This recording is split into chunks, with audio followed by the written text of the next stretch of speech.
Welcome to Julie the Thrifty Designer. Today I'm going to show you how I'm preparing for St. Patrick's Day and an update on my husband. So stay tuned and see what it's going to be all about.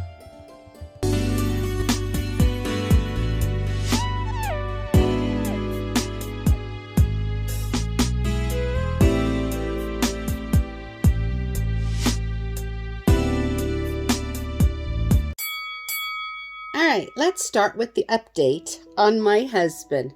Sorry, I've just been busy and I'm just not made myself glamorous. So this is the way I look. But let's get with my husband. Okay, he is now home from the hospital, recuperating, I guess. He is still feeling very poorly.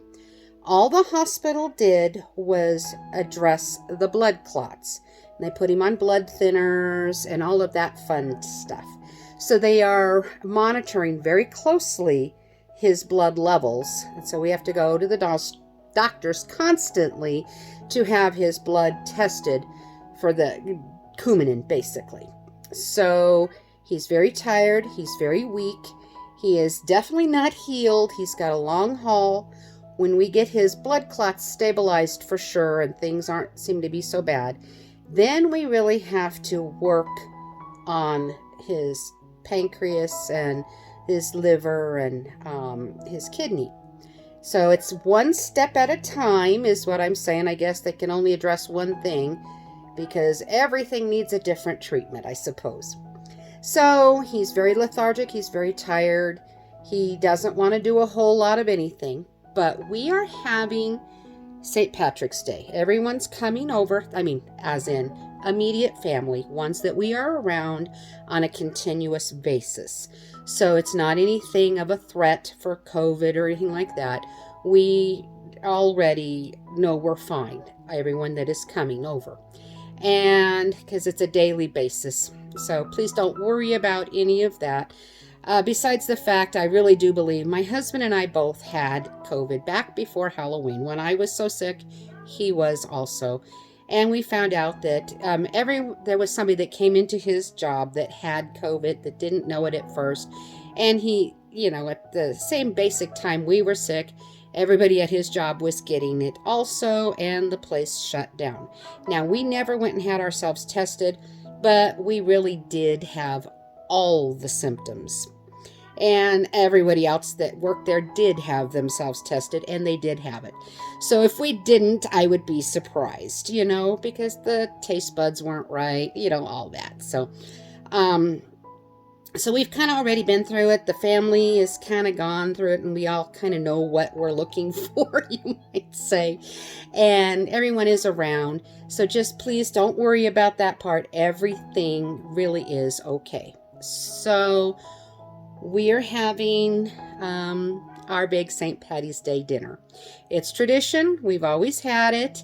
I have a place setting for 10, and then I'm probably going to put a couple of the younger kids at a separate table just because I don't think we have enough room at my table here.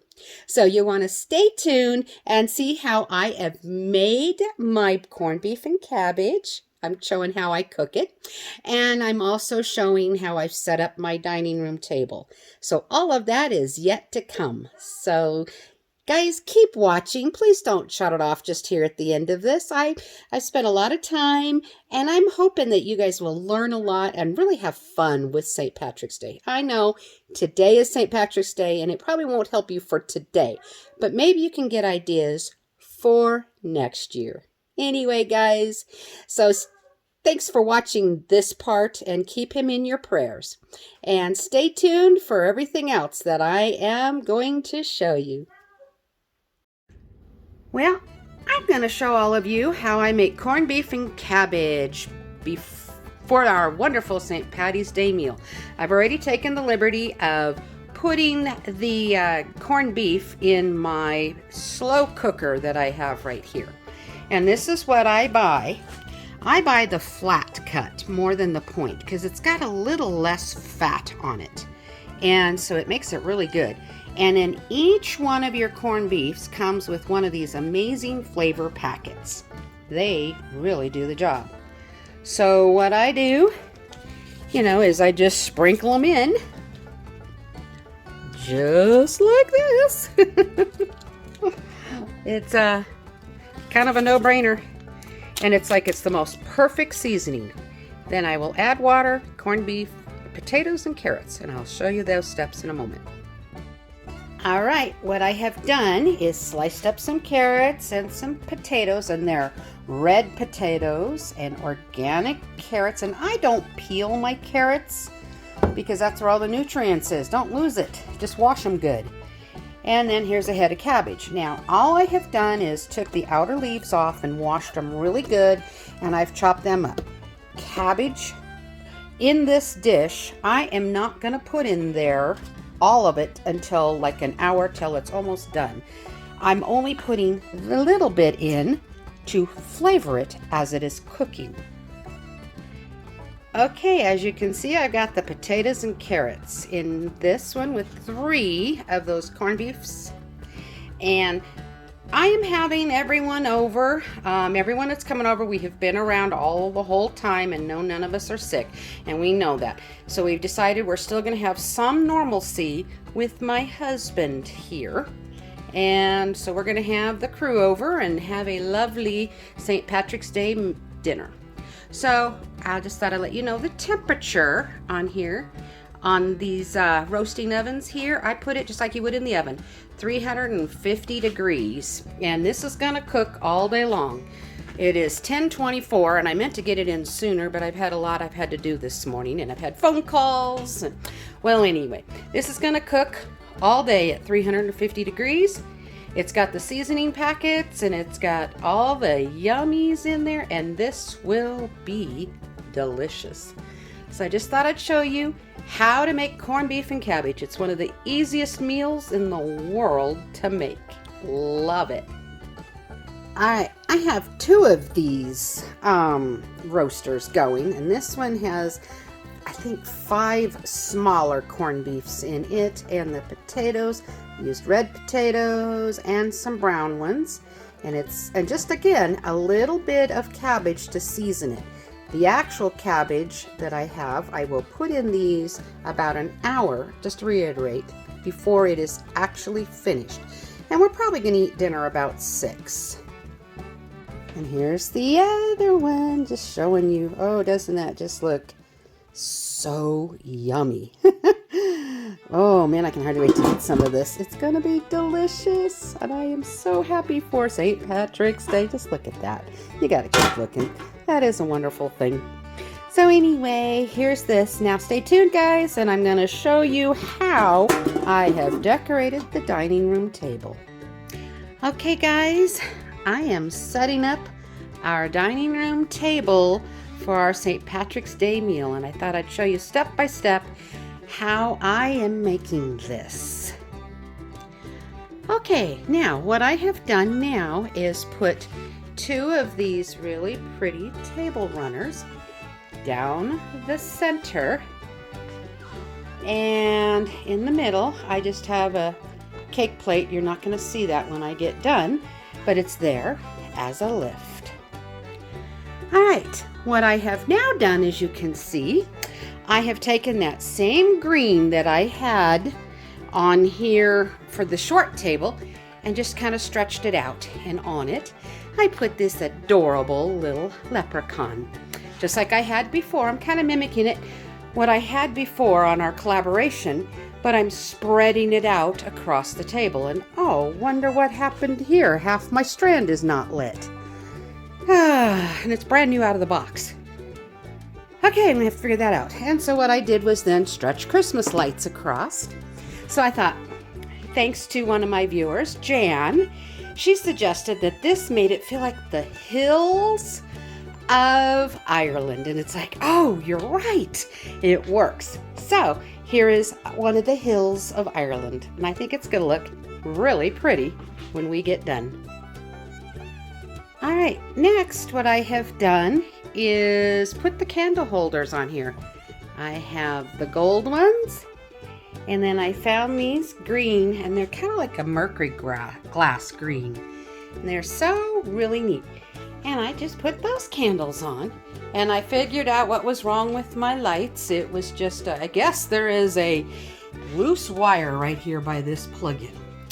I don't know, but I got it to come on. So here's how the table is beginning to work. All right, now what I have done is I have just put some of the forsythia branches just kind of coming down the rolling hills like this, and just some more greenery with some pretty little white flowers on it. The forsythia, I don't know how much they grow in Ireland. They probably do a lot, but they also remind me of a yellow flower when I was in Ireland that grew just wild all over. I have no idea what the name of it is, but it was the most amazing smelling flower. It kind of smelled like a cross between coconut and vanilla. Oh my gosh, was it the most delightful smelling plant. But it had thorns on it, so you didn't want to touch it. It hurt. So anyway, I just kind of figured that the yellow here would represent the pot of gold possibly a little bit, as well as the flowers of Ireland.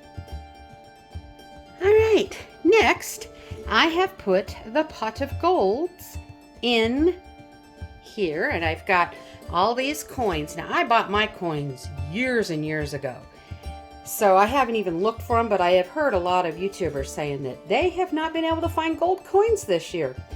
Look in the Dollar Tree in the kids' toys area. You might be able to find some there for next year anyway. And so I just also put in this adorable little leprechaun. Isn't he cute? I think he works great. And then I have just put this nice happy St. Patrick's Day sign right here on the hill. And of course I have put all these gold coins along here, and I think it looks really cute. And then of course I put another leprechaun right here next to this pot of gold. So I did borrow from some of my other vignettes, just so I can make the table extra special, a couple of more of these adorable little leprechauns. Aren't they cute? And then I have a welcome hat and the shamrocks up next to it, and another leprechaun just to make it balanced out. And yes, I did buy these at the thrift store, and they were priced $2.99. And the day I bought them, which was quite a long time ago, but they were half price. So for $1.50, I got them, and they're just absolutely perfect. I figured they'd be good for Christmas as well as St. Patty's Day. I think this is coming out really, really cute. All right, now what I have done is I put my gold chargers, my Dollar Tree plate, and just more of these plastic green plates, just for more of the green. And then I've used paper napkins that has a shamrock on it. And I did bring out my goldware. Now I'm going to show you up close here. I don't have enough of any one pattern to do the whole entire table setting for 10. So what I have done is I have a setting of 4 of each kind. So this one right here, look how pretty that is. Isn't that gorgeous? This one's my favorite one, but I don't have enough. So I've come over here. And so what I've done is given one of each of my styles that I have. So this one right here though, actually, I have a set of 6 of those. These were my mother's, and I love them. And then these ones I picked up at the thrift store, a set of 4. And the others, I bought them at like Big Lots or something a lot of years ago. I don't remember if it was Big Lots, but it was something like that. And so it has made it so when I mix and match and all the way around the table, everyone gets a different setting. So like I did the fork in my mother's set, and this one gets the knife in the one I picked up from the thrift store, and the one I bought from Big Lots is the spoon. And so I've done that all the way around, just alternating them so that they all have something a little bit different. And I think it works great. And then just, I have enough plates to do on the dinner plates, but with corned beef, I figured paper plates, it would soak through so much with all the juices. So I did real plates on that. But for our drinks, I just simply did the Costco or, that type of store, just plastic plate or glasses that we could drink. And I put in a couple of more pot of gold, the black pots. And I also put in the May God Bless You rock. I took it from another spot. I know, but sometimes you're not going to miss it in the vignettes, and you just want to have your table extra special. So this is what it's looking like. Isn't it pretty? Now I have the chairs at the end there pulled away, and at the moment I have my extra stuff just sitting on that chair while I was setting the table. Things I was going to put on here and then I'm really not, or things I've used and they're not going to be used this time from my original tablescape. So that's why all that pile up over there is. And that's where I've got our Chinette drink glasses. So I just set them and that's why they're there. But I'm just showing you how this table has really turned out, I think, really charming. It's a top of the morning to you. I think it's fun, and I think everyone that sits at it is really going to enjoy their St. Patrick's Day dinner. Well, let's spread out our things just a little bit. I don't want them all clumped together. Some of my coins are silver, but I figured, you know what? It doesn't matter. It's the money, golden money, right? So, I hope you are enjoying how this tablescape pulled together and how maybe it'll give you all ideas on how you can set a table for your St. Patty's Day.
Well, guys, I hope this has inspired you to have a really fun St. Patty's Day. Even in the midst of troubles, we still have to have fun and have things to look forward to. And may my husband know how much he is truly loved by having the blessing of his family around. So I just want to say thank you, all of you, for watching, and that you all take care and God bless, and happy St. Patty's Day, and also happy decorating. So till we meet again, y'all take care and God bless.